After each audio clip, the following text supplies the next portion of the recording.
जीवन को जी भर के अगर जीने की कोई सबसे बढ़िया जड़ी बूटी है तो जड़ी बूटी का नाम है yoga.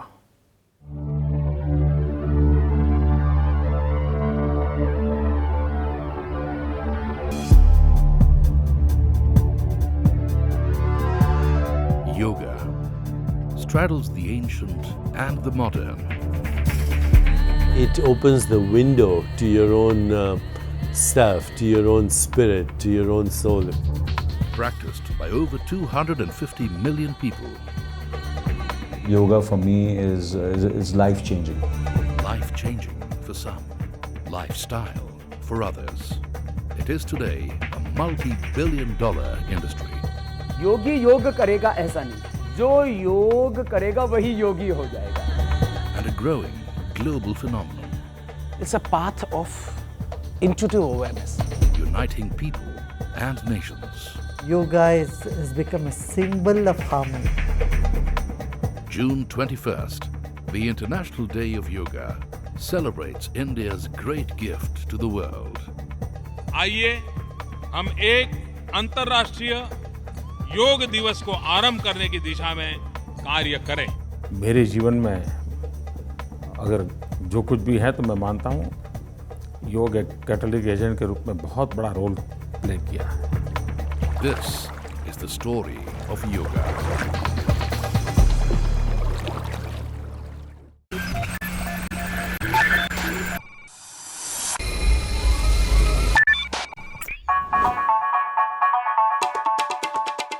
On a distant beach, 12,000 kilometers from her native Mumbai, celebrity trainer Deepika Mehta is taking yoga to the world. She is not alone. Today, yoga has moved out of the ashram and into the mainstream. It's gone global.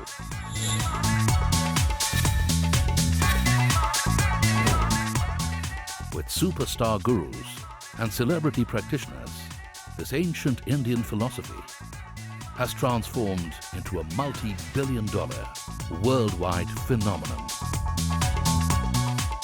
According to some estimates, the number of yoga practitioners around the globe are a staggering 250 million.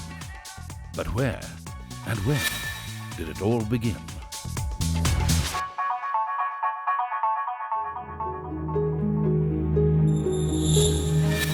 Yoga's origins are unclear. Part history, part mythology. Lord Shiva, destroyer of worlds, extreme ascetic, the ultimate yogi. He is believed to have been the first yogic guru. The first historical record of yoga goes back about 5,000 years. Clay seals from the Harappan civilization depicting people seated in the trademark lotus posture were excavated. 2,000 years later, mantras, meditation and pranayam were practiced by sages. These learnings are found in the Rig Veda and Upanishads, a precursor to what we know as yoga today. It was only in 200 BC that the sage Patanjali codified these learnings into a cohesive philosophy. These were the Yoga Sutras. Over hundreds of years, gurus influenced by Patanjali formed their own schools of yoga, each with its own interpretation and ideology.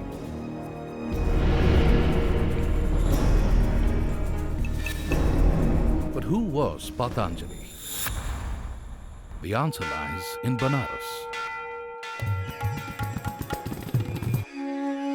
This is among the oldest cities in the world. It is also one of India's holiest. Banaras or Varanasi lies by the banks of the Ganga in northern India. A spectacle of ancient Hindu belief, customs and tradition unfolds here each day. Yoga is an early start.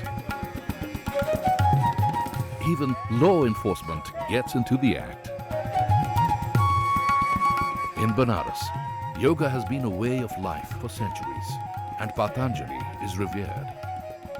आज पूरा विश्व योग के जनक, योग के प्रेरणा महर्षि पतंजलि जी के प्रेरित है। और महर्षि पतंजलि जी काशी के रहने वाले थे। यही इनकी साधना थी। जैतपुरा के पास में एक नाग कुआं है, वहीं पे महर्षि पतंजलि और पाणिनि दोनों साधना किए थे। पहला ग्रंथ योग का कोई है महर्षि पतंजलि जी का पातंजलि योग सूत्र, उसी से योग निकला है। लोगों ने अपना नाम पृथक पृथक दे करके अपना कार्य चला रहे हैं, लेकिन योग महर्षि पतंजलि की देन है, वहीं से शुरुआत है। हम सब साधक वहीं से आए हैं।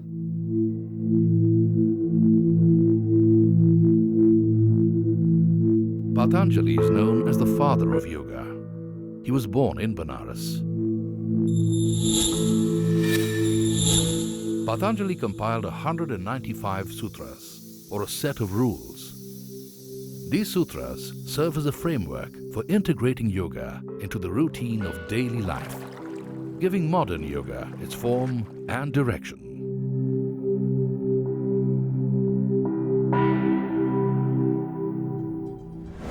"800 kilometers away, another holy town by the Ganga, Haridwar.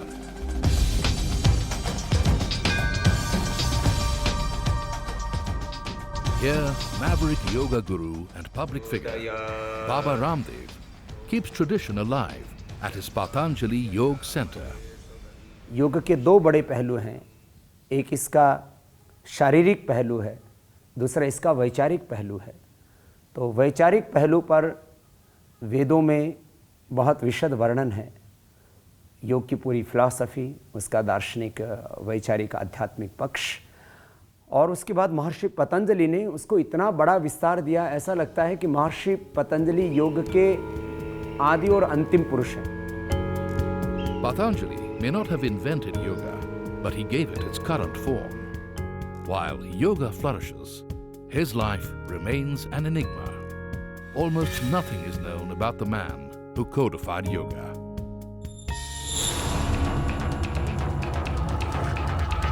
Yoga is ever changing. While Patanjali's yoga continued to be part of Vedic life, new forms were also evolving. In the 4th century, Tantra and Hatha Yoga broke with tradition. They celebrated the physical body, which they considered to be an embodiment of the divine.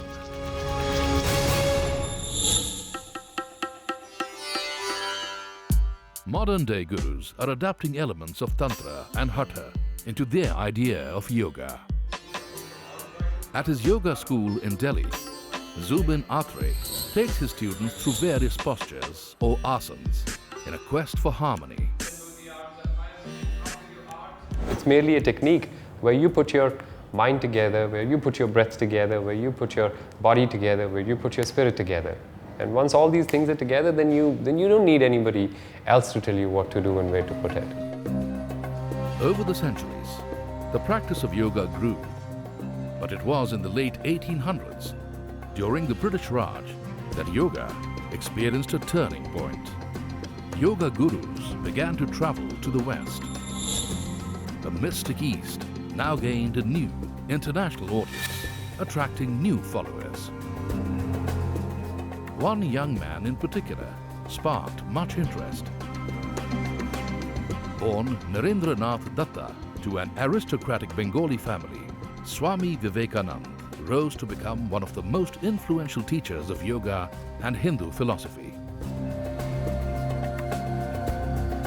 Vivekananda was a pioneer, bringing the wisdom tradition of India, of the Vedas, to America, and through America ultimately to the whole world.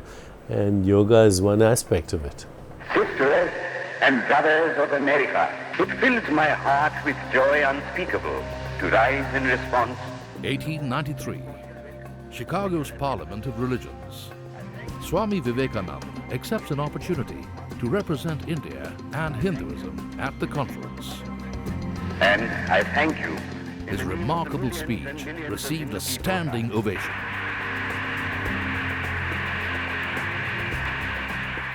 The world's religious leaders were astonished. America was fascinated. And suddenly, yoga was on the world stage. Vivekananda toured the West for some years. He taught yoga and Hindu philosophy and even set up a Vedanta society in New York. On his return to India, Swami Vivekananda founded the Ramakrishna Mutt and Mission in his native Bengal. Well over 100 years after his death, Swami Vivekananda remains an Indian icon. Millions still follow his teachings. Noted actor Suresh Oberoi is one of them. The benefits of practicing Swami Vivekananda's yoga in my real life, in my practical life, is first thing is the stability of my mind. Second, my temper. I used to get angry for nothing. Third, the person to person, the way I treat a person now, because Swami Vivekananda said that he is also a part of you. When he believes in oneness, there's no East, West, or any different Hindu, Muslim, Christians, nothing. Swami Vivekananda believes in the power, the soul you are.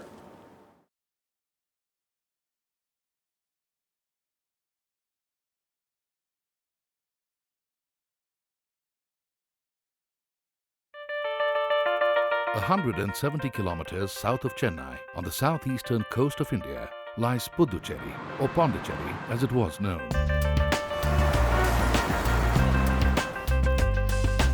Until 1954, it was a French colony and still retains its old Gaelic charm.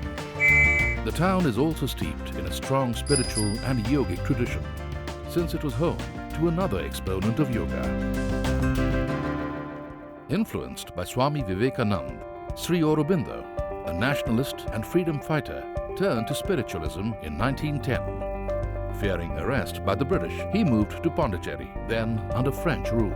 Here, he developed a practice of yoga that focused on meditation and spiritual awakening.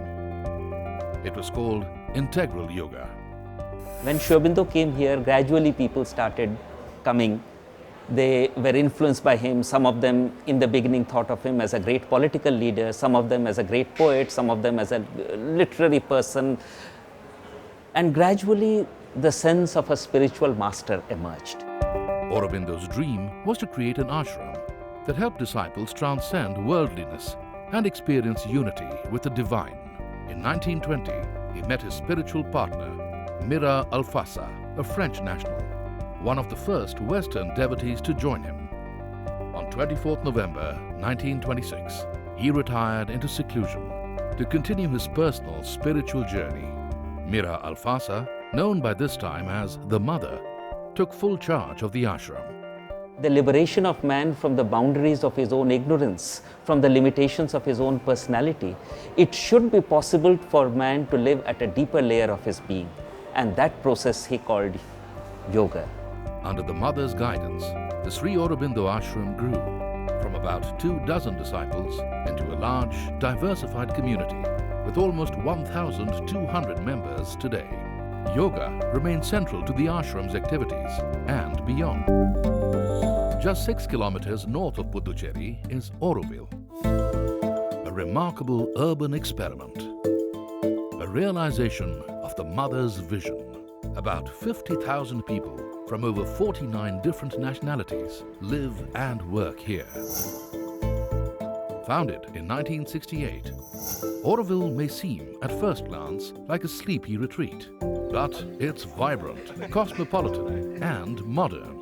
And for its community, Sri Aurobindo's teachings still provide spiritual direction. Aurelio is one of many who have made Auroville their home. Auroville is not as concentrated as an ashram, it's an open field. There are families there, there are all life activities there, but still everything we're doing in the context of a yoga. What does it mean? We are connecting on an inner plane to the mystery, the search for meaning in life. At Auroville, Karma Yoga, or service, is an essential aspect of the integral yoga practiced. Musician Veera Joshi moved to Auroville from Russia in 2005. Everyone here works for the common good of the community. I would say that the key notion of Auroville is selfless service. Yeah? If you see the chapter, the first clause of Auroville Charter, it says you have to be the willing servitor of the divine consciousness. And this is the open road to the growth of consciousness. When you consecrate yourself to the service of the divine consciousness, you grow. Cultural engagement and wellness are an important part of life at Auroville. And there are many kinds of yoga to choose from. Each has its own techniques and focus. Some more spiritual, some physical. It's not a one-size-fits-all. Auroville is a place to practice Sri Aurobindo's yoga. So every Aurovillian is supposed to know this, and as far as I know, most Aurovillians deeply understand and try to practice in their daily life. Through a spiritual life of faith, meditation, service and asanas, at Auroville, the final goal of integral yoga is to be one with the divine. Auroville actually worked in a complete different way. It pulled me into life. It challenged me to take up all the activities necessary and see them as part of the yogic practice.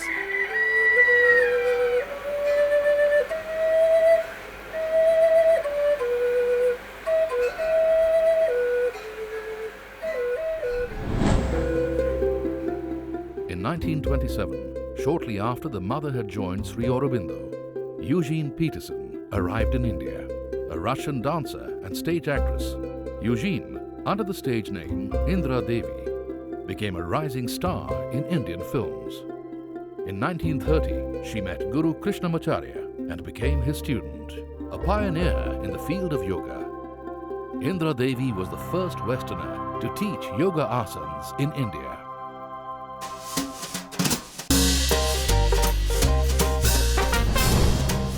In 1946, she traveled to Hollywood and set up the first yoga studio there. She attracted students among movie stars who found yoga's breathing and relaxation techniques useful to their work. Indra Devi developed a style of yoga adapted for the West, yoga postures, special breathing techniques and diets. Known to her followers as Mataji, over time stars began lining up outside her door. She was the first to bring Krishnamacharya's teachings to the West.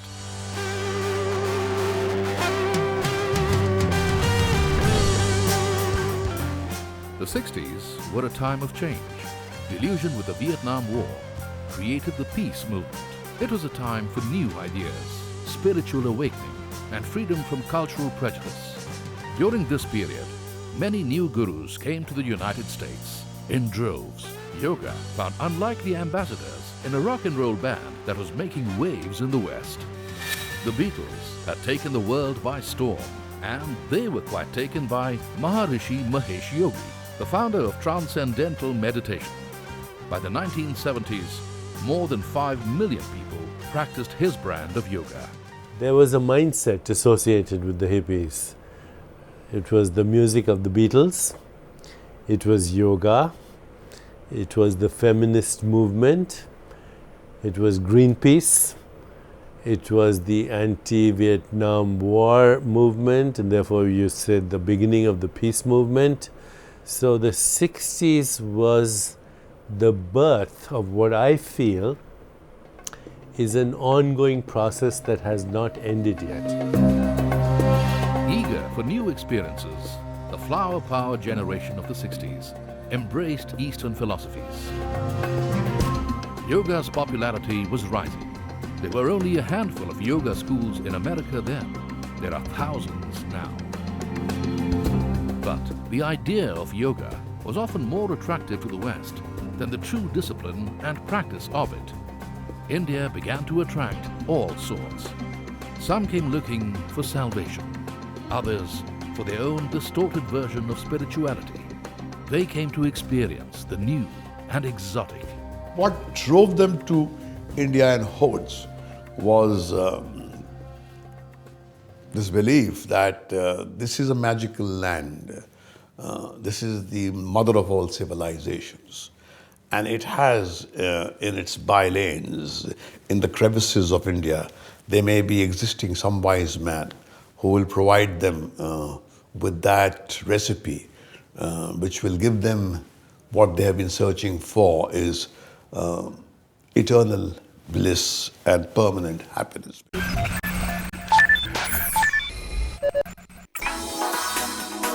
Mumbai, maximum city, tinsel town, dream factory. For so many, looking good is vital. That makes fitness big business. Yoga has moved from the gurukuls to the cool gurus. It's fashionable and a lifestyle statement. Mumbai-based yoga expert Payal Gidwani can take credit for the toned physiques of several Bollywood celebrities.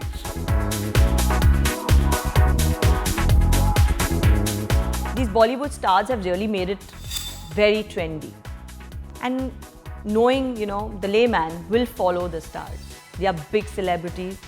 And if they endorse something, people think it is very good. Size 0 is out. Being in shape is in. Filmdom's new pin-up boys and girls want healthy lifestyles. Famous fitness fanatics like Shilpa Shetty are stretching on yoga mats. The new yoga mantra is finding new converts. For some movie stars, there was never any doubt. In the film fraternity, if there's anything which makes you look good, feel fit, feel fresh, I think it's going to catch on. So that's one of the reasons I think must have caught on with the film fraternity, yeah. Yoga studios catering to the stars are now big business, with new yoga styles becoming the mainstream. I've trained a few Bollywood actors, quite a few very successful actors. Like with all successful people, I have a lot of respect for Bollywood actors and actresses because I've seen how hard they work. It looks very happy and easy on the outside, but it's a very complex and a very hard-working lifestyle. With Bollywood endorsing it, yoga has become young and hip, attracting many more followers.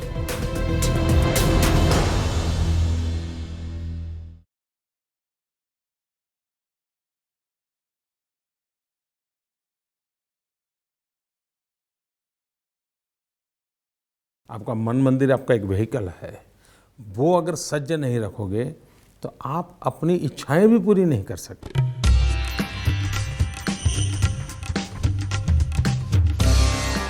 The ancient Indian practice of keeping mind and body fit is going places. According to some estimates, more than 20 million Americans over the age of 18 practiced yoga in 2014. It is arguably the most widespread and influential Indian discipline in the world, and it's kept pace with the times. Modern yoga owes much to the Vedic scholar, Ayurvedic healer, and yoga teacher, Guru Krishnamacharya. He transformed Hatha, once an obscure branch of yoga, into its current popular form, with emphasis on specific poses. Krishnamacharya, under the patronage of the Maharaja of Mysore, trained many students. Several formed their own schools of yoga, based on his teachings and body of work. Of them, BKS Iyengar is one of the best known. Pune, cultural capital of Maharashtra, home to the Iyengar Institute. From humble beginnings as a little-known yoga teacher, BKS Iyengar rose to be a guru of international repute. With his fame, yoga's appeal in the West grew. He won millions of followers. Iyengar described yoga as art and science. The objective, a spiritual awareness achieved through the alignment of body and mind. Despite his celebrity following, Iyengar also made yoga more accessible. It was no longer just for the elite. He could cater the common man, needs of common man, who were not disposed to yoga and philosophy of life and philosophy of conduct of life and spiritual base of life. So he catered yoga for them, for their well-being, health. At the Pune Iyengar School, Prashant Iyengar carries on his father's legacy. After a scooter accident left him with a dislocated spine, Iyengar pioneered the use of props in yoga. This became a defining feature of Iyengar yoga. Ropes, blocks, benches and other equipment made it easier for students to achieve perfect postures, despite injuries or disability. The correct method of going into a forward bend is with a concave back. But when people go with a problem, they go with a convex back. So that aggravates the problem. So then Guruji designed props, he designed ropes, he designed stools so that there is an extension. So then the person found relief. So person by person, condition by condition, the props came into existence. Great yoga teachers like Krishnamacharya and Iyengar stood out for their inventiveness. In its various avatars, yoga continues to gain from innovation. Sri K. Pattabhi Joyce, a contemporary of Iyengar, introduced the world to a gymnastic style of yoga, Ashtanga Yoga. It is one of the most physically demanding yoga practices, and modern-day gurus are adapting it.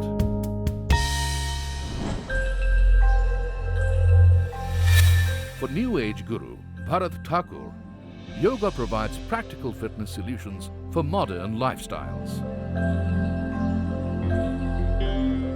His artistic yoga is a fusion of Ashtanga techniques and various elements of yoga that provide strength training, balance and cardiovascular endurance. It also borrows from Western ideas of fitness. I know yoga. I had to get out of the clutter and say that this is a full science which I'm giving you.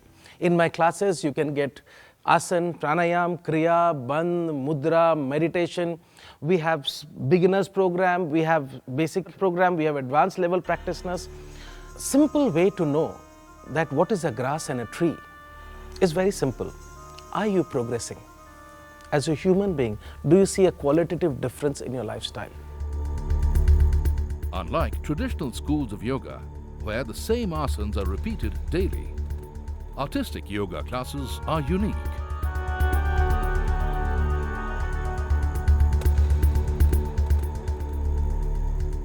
At his yoga centers in India and abroad, he focuses on only 2 body parts at a time. The idea is to work on different muscle groups every day. 10 degree of roll, very nice. 1, 2. Strength, endurance, flexibility, balance and agility. Now these 5 elements, if is not there in a fitness regime, then you are not practicing yoga. And it is not giving you the result. You are just doing one part of fitness, that is flexibility. So you are fat, but you are flexible. But you will go through a heart attack because your amount of fat in your body, bad cholesterol is still high. So depending upon the day, so that if in a week someone practices 5 days, all 5 aspects of fitness is done. In every class, students are trained on the physical aspects of flexibility, vigor and stamina,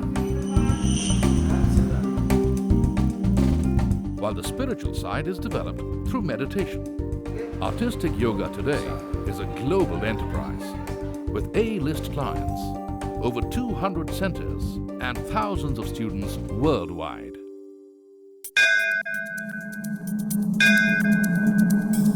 Haridwar, 4:30 a.m. A hall as large as an aircraft hangar. Thousands of people waiting in eager anticipation.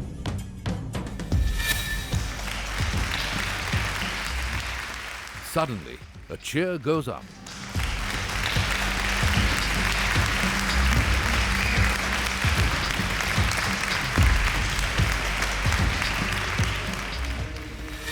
This is Ram Krishna Yadav, better known as Baba Ramdev. His critics may be numerous, but his popularity is undoubted. Chhatrasal stadium में जो पहला कार्यक्रम हुआ था आज से 15 साल पहले, उसमें 10,000 लोग आए थे। उसके बाद 25,000, 50,000, 1-1 लाख, 5-5 लाख लोग मेरे कैंप्स में आने लगे। 20 साल पहले मैंने यात्रा शुरू की थी, 5 साल में वो ऊपर चढ़ी और इसलिए 2 दशकों में इस तरह से योग फैला कि मासेज में योग होने लगा, क्लासेस से बाहर निकला। Baba Ramdev represents a new generation of lifestyle superstars. Yoga's growing appeal has elevated him to cult status. The yoga guru of the great Indian middle class is now also a political figure. Named after sage Patanjali, the father of yoga, Ramdev's Patanjali Yog Peeth is a sprawling township. Millions flock to it every year, looking for good health. Like many of yoga's prominent practitioners, Baba Ramdev is an innovator. His popular poses are simple to follow and easy to fit into busy lives. A supple, flexible body is not necessary to practice the Ramdev brand of yoga. एक तो मैंने कठिन क्रियाएं नहीं करवाई। मान लीजिए मैं शीर्षासन ही करवाऊं, मयूरासन करवाऊं, कोई भी कठिन आसन में करवाऊंगा तो लोगों को प्रैक्टिस करने में 3 से 6 महीने का समय लग जाएगा। मैं तो कहता था अभी करो अभी पाओ, इंस्टेंट बेनिफिट योग के मैंने बताए। और पहले ही दिन से व्यक्ति योग की क्रिया कर सकता है, एक क्षण में योग सीख सकता है। ये हुआ। Ramdev believes that life is not for doing yoga. Rather, yoga is for making life better. It's an idea in tune with the 21st century. पूरी दुनिया में 2 ही डिमांड है, एक प्रॉस्पेरिटी, दूसरा स्पिरिचुअलिटी। माने एक तरफ समृद्धि, दूसरी तरफ शांति। तो योग से दोनों काम होंगे।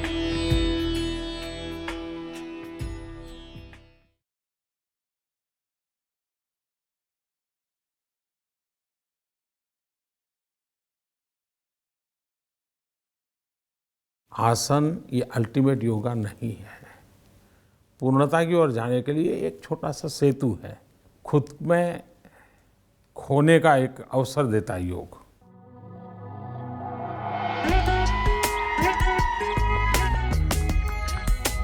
India's Silicon Valley is also home to another major exponent of yoga in India. At the Art of Living ashram, an hour's drive out of the city, students sit in silence, practicing Sudarshan Kriya.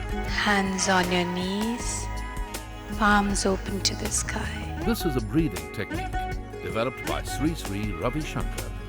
The soft-spoken guru believes in yoga being the path to global harmony.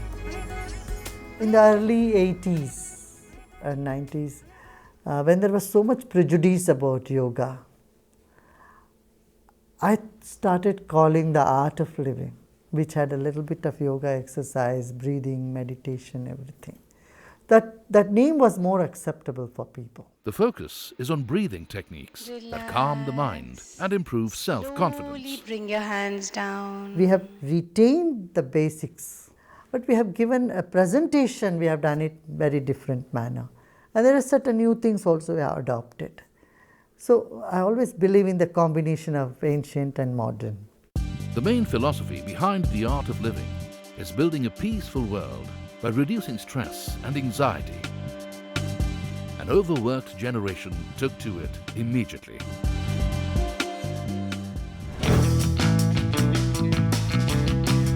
Yoga seems to be the solution for all that ails modern life. But is it the new miracle drug?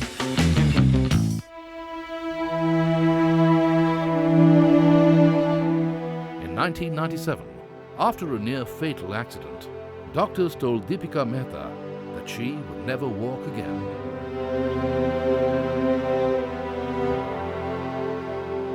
Not one to give up, she looked for alternative therapies.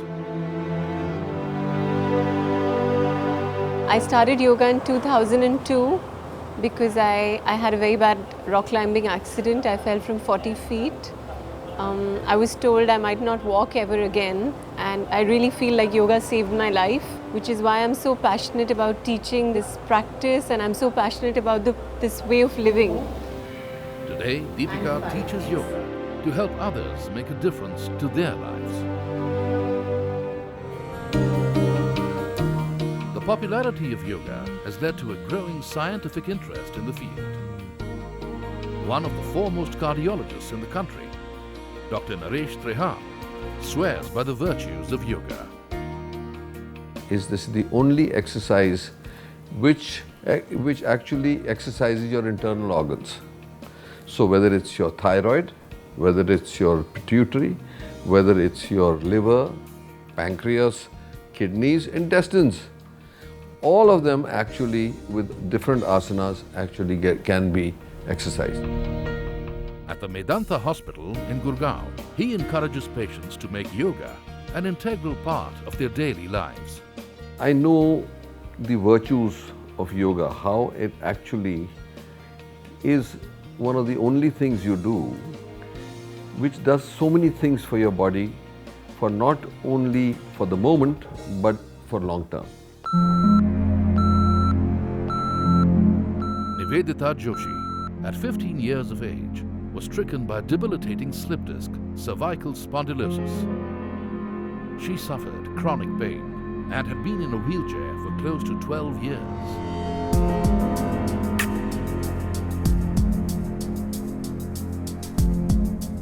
An accidental meeting with BKS Iyengar changed everything.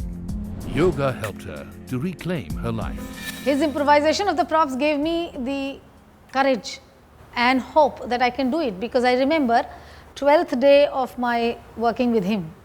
He asked me to stand on my palms, and by the time I could have understood something or the other, he had made me to do that.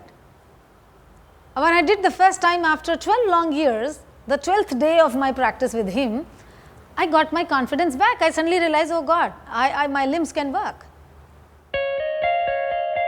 Having learned from the master himself for 18 years, Nivedita now runs a state-of-the-art Iyengar Yoga Center called Yogakshim in New Delhi. Yoga being used as a preventative as well as a curative practice to treat ailments is central to the Iyengar style. This is on display at the Iyengar Center in Pune.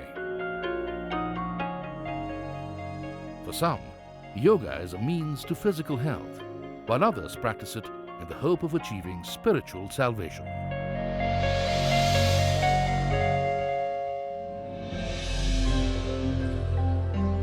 "250 kilometers north of Delhi, the town of Rishikesh lies at the foothills of the great Himalayas. Sages have been drawn to it for centuries.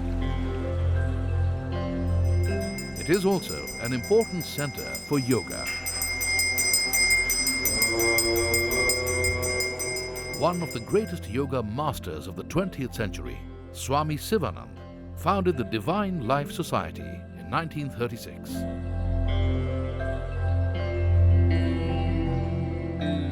His philosophy focuses on the means to attain spiritual salvation by worship of the divine, meditation, serving society, and yoga asanas.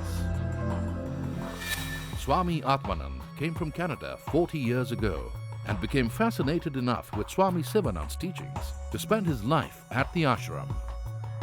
Serve, love, meditate, realize, the 4 yogas, you see. And so this is the pathway to this. But actually, his best known aphorism is be good and do good.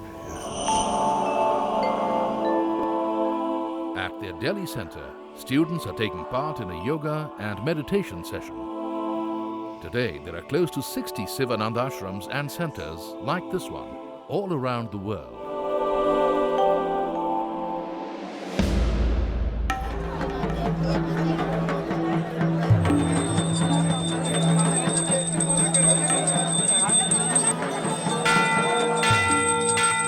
A disciple of Swami Sivanand founded one of the first formal schools imparting education in yoga. In 1964, Swami Satyanand Saraswati laid the foundation of the Bihar School of Yoga. Basic principles of serve, love and give. These are the principles which are practiced over here in Rikhia in various forms. The school teaches how to live a full yogic lifestyle. The techniques taught here are a combination of Vedanta and yoga.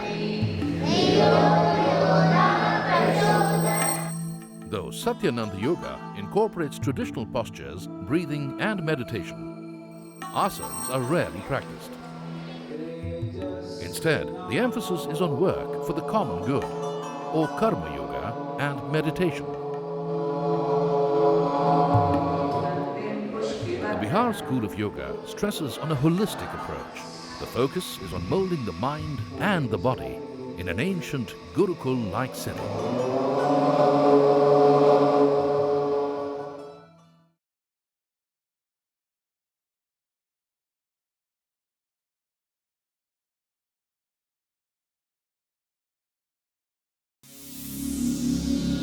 Yoga, the ancient Indian practice and philosophy, has many modern avatars. At home and abroad, it has evolved from being a purely spiritual, intensely personal endeavor and entered the mainstream. Everyone, from busy professionals to celebrities, are unrolling their yoga mats in the search for inner peace and flexible hamstring. Today's gurus are trendy and urbane, blending ancient wisdom and modern techniques, a fusion that is attracting hordes of new followers. There is no city in the United States where I can't find a yoga studio. In fact, it's easier to find a yoga studio than an Indian restaurant. Although familiar styles like Ashtanga, Hatha and Iyengar Yoga are constantly evolving, urban yogis around the globe are yearning for something fresh and different. There's a change in lifestyle, people want to move fast. Traditional yoga is very slow, very relaxed, but people don't want that kind of things happening. So the new trends that have come into the market are very happening. Many modern gurus are tapping a new market as people look to stretch their body and psyche. Yoga is a part of the feel-good industry. Man is looking for this great experience, this moment, and after a good yoga class, what does a man or a woman come out with and say, that was lovely. There is a style of yoga to suit every lifestyle need. One steamy new trend is called hot yoga, and with good reason. An hour or two of working up a sweat in a heated room relaxes the muscles, increases flexibility, and prevents injury. Another trend that's gaining popularity is acro yoga, a style that combines acrobatics and yoga. It enhances familiar yoga poses with deeper stretches, using the effect of gravity on body weight.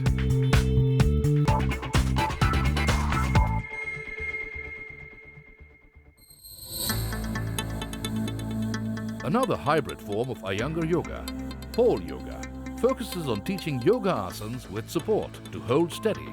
The pole allows students to enter deeper, challenging poses with more ease and less fear.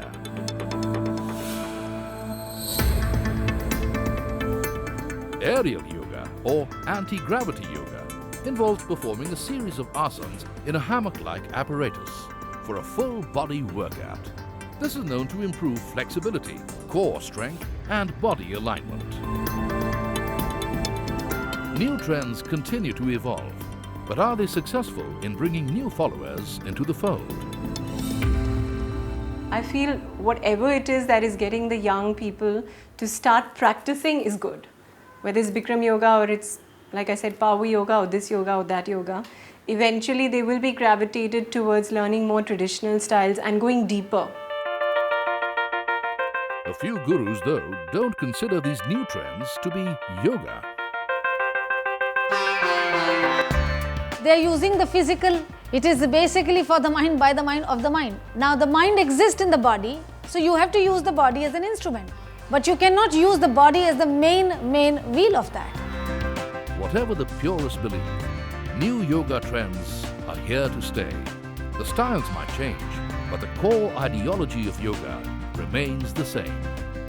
Yoga right now has a very bright future because it's unstoppable. The trend is unstoppable. As of now, the future of yoga is coming up.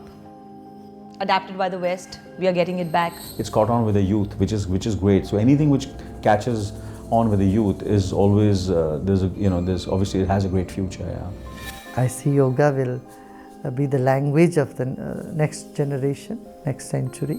I think yoga would have a long shelf life because the yearning in man to keep himself going forever will not wither with the passage of time. A 5,000-year-old tradition, constantly evolving, reinventing itself to suit the times. A philosophy that's inherently Indian continues to capture the world's imagination. Bharat की अनमोल विरासत आज विश्व की अनमोल विरासत बनी है।